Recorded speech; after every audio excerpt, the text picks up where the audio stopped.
Welcome back to Just Keep Skating.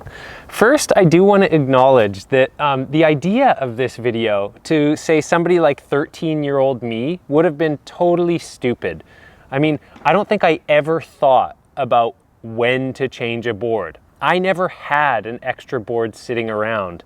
And for me, it was like, well, when should I put on a new board? As soon as humanly possible. I mean, I was definitely one of those kids that would have like a fully razor-tailed board. It was all chipped up all the way around. So, you know, you'd have that like flat back tail and like the pointy nose from it getting all chipped up there. Like for sure, not once did I ever think about like, should I change this board? No, it was the instant I finally got a new board, which was always long overdue, was when I would set up a new board. So I just want to really quickly address that for everybody who had the exact same thought. Now, all that being said, I do think you will find it interesting to look at what the exact same board looks like 2 months later after a 180-pound guy is skating it for almost 2 months. But anyways, what we have here, I have a Reel full SE, so I have 2 of them. And the nice thing about Reel is, okay, here's a quick bit of industry knowledge for you guys. So they press decks in stacks of like 4 or 5, and the top deck will always be the steepest. And deluxe brand boards, so Crooked, Antihero, and Reel, are pretty much the only company to my knowledge that actually marks them. And so this is a 1, they're a Roman numeral, right at where the top truck will go, like your front truck. It goes from 1 to 4. I don't think I've ever seen a 5, but 1 will be the steepest and 4 will be the mellowest. And there is actually a surprising difference even among brand new boards from a 1 to 4. I actually did a video about that a long time ago on the Bend to Grow channel. But anyways, both of these decks are 1s, and this one is 2 months old. And let's take a look at how it looks, because generally on the surface, you know, like it looks in pretty good shape. I'm only down about 1.5 plies there. Same with right there, which is a lot less than I usually am. Part of that is because I've been skating this really smooth tennis court all the time, so it's not getting worn down. And because I'm not jumping downstairs and trying tricks all the time that I don't know what they're gonna do, my boards don't get chipped up very often, like almost never, whereas I always used to have chips in my boards. And I think that's because I was jumping down stuff and my board's always landing dunk like that. Or, you know, when you're trying to learn new flip tricks, your boards are flipping around all over the place. Another thing that happens to newer skaters all the time is the nuts on the axles of their trucks get super shaved down and worn away. So like that sort of stuff doesn't happen to me anymore because I've figured out most of my flip tricks and they generally do what I try and tell them to do, unless I'm trying to learn a new one, which I'm 40 years old. I don't like trying to learn new flip tricks anymore. Anyways, let's take a look at what these 2 decks look like. Like how much does this board flatten out? Because I really didn't want to change this board because it looked so new and I was so used to it. It had definitely flattened out. Like when I was skating it and I was looking at it, especially when the sun would get low, I was like, the shadows just look weird. Like this board is flat. So let's take a look at the difference. Okay, right now we've got the old board on top of the new one. We can see they're touching right there. And then there's almost a 1/4 inch gap between the 2 boards. And then they're touching right there. Now remember, when these 2 boards were both brand new, it cradled it perfectly. There was not a gap there. Now let's flip it around the other way.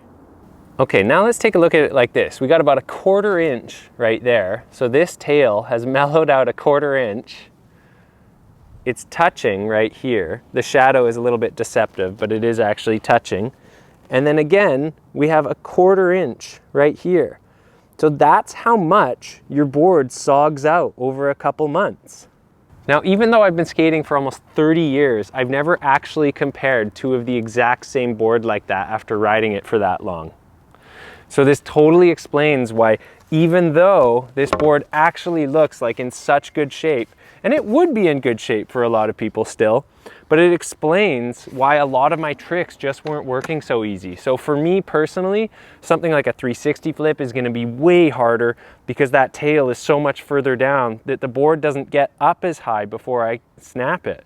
Now, it didn't feel particularly soggy to me. Like, it still had a little bit of flex and pop, but definitely, like, I wasn't getting the lift that I was used to having or that I expected from a board that looked in this good a shape.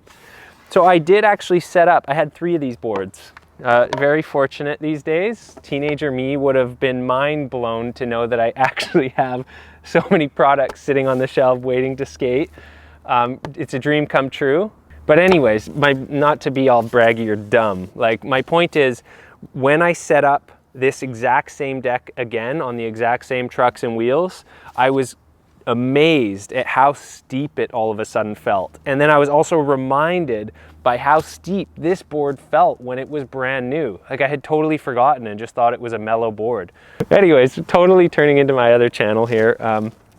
How about we watch a little skating on this board from when it was brand new until it was old.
So that was a little skating, and I was just sitting down to edit the video after having already done the outro and everything, realizing that I never answered the question of the video, which, like I said, 13-year-old me thinks is a stupid question anyways.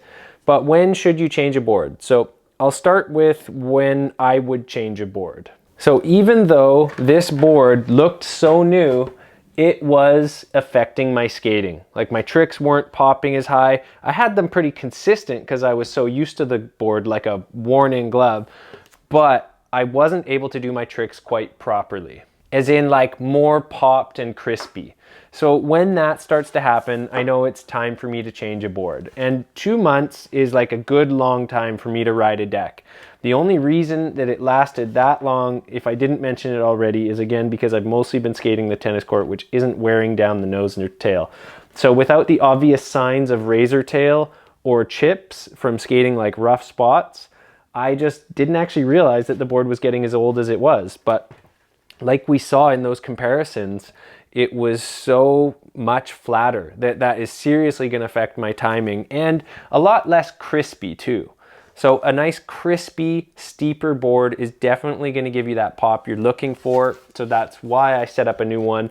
And as soon as I set up the new board, my immediate feelings were like, whoa, this is too steep for me. I can't skate it properly anymore. And you can see in this little clip that the new board I set up and this one are exactly, with the exception of a little bit right here, they are exactly the same concave in terms of steepness and generally lining up perfectly along the rail. So that's what 2 new boards look like. Now let's get to, like, obviously if you're a, diehard skater kid like I was and you don't have means to getting lots of boards, like of course you're only going to set it up when you can, and that makes this question again stupid. Let's talk about when and why a pro would set up a board if we didn't cover that already. So a pro is going to set up new boards all the time because, one, they're going to want that like fresh grip, fresh pop, super consistent feeling of a new board. Now, some pros will ride their boards for a long time, but most will easily set up a board a week. It's kind of ridiculous if they're not breaking it first. And they do that because the level that they skate at, the risks that they take, and maybe they're a contest skater or something, like they need their tricks to feel the same every single time. And the only way to get that with a typical maple board is to change boards a lot. Because as we've seen, your typical board, which personally, after trying all the composite boards and all the other things, I still think a traditional maple board feels and performs the best. That's my personal opinion after trying everything out there. I don't know what I was saying. I lost my train of thought. But my point is, like, I don't mind having the board change over those 2 months if I actually ride it that long. I enjoy the feeling of setting up that brand new crisp board again, even if it feels a little bit too steep compared to the last old soggy one. Like, that's part of skateboarding, you know? I've always enjoyed that, right? You get that new board when you're a little kid and it makes you giddy, and I still get that feeling even if my board's not as thrashed as they used to be. Okay, but to summarize, here is when you should change your board. When you feel that your board has degraded to the point that it is negatively affecting your ability to skateboard. And that stage is going to be different for everyone. So for me, typically it's been around 1 month, and I honestly, like, environmentally, ethically think that that's like a little bit too often to change boards. But when I was doing the other channel, I was like trying to skate my best, and I was always going through boards. I always had a stack, so I didn't feel too bad. But I'm going to be trying to skate my boards for longer, you know, like good 2 months, unless they're just totally piled out. Because I really think that, like, it's good to not be wasteful. And it's not even about getting my money's worth. It's about getting the most out of the limited resources that we have on this planet. So that's my personal opinion about skateboards, right? I think it's a incredibly wasteful activity when we really look at it. Like, if you take a deep look at how disposable our products are, and even though I said I don't like the composite boards that last longer, I don't actually think that's the solution to making boards. I think, like, each of us personally just needs to, like, ride our gear and shred it till it's dead, and that's actually the answer. You know, enjoy the new stuff when it's new, and like get every last ounce of enjoyment you can from those boards, even if it means you're riding it for a week or two longer than you ideally would. That's my personal opinion, and I need to start living by that a little more often. And that's also why it's so important to ride stuff that you love, because that way you're not going to be itching to set up something else. And that was one of the things that happened on my other main page, was I was always trying things that I didn't necessarily want to ride. And because of that, I was always itching to change it out for something else and get back to what I love riding the most. So that's part of the reason I'm just not doing that anymore. I want to ride what I love to ride, and I don't want to have to talk about it anymore. Truck reviews are stupid. No, I won't do Lurpives. No, I don't care about the AF1s. Anyways, you guys, I'm done ranting. That's my little bit of why I haven't been doing all that stuff. Anyways, now I'm rambling. Now I'm fully done. I hope you guys are doing awesome. I hope this video was at least entertaining, if not helpful. Want to say thanks for watching. Probably just said that. Totally rambling. Outro's going nowhere. I think the outro I did in the tennis court was better. I'm done, you guys. I gotta go. I gotta edit this video if there's a chance that you're ever even gonna see it. Thanks for watching. Till the next one.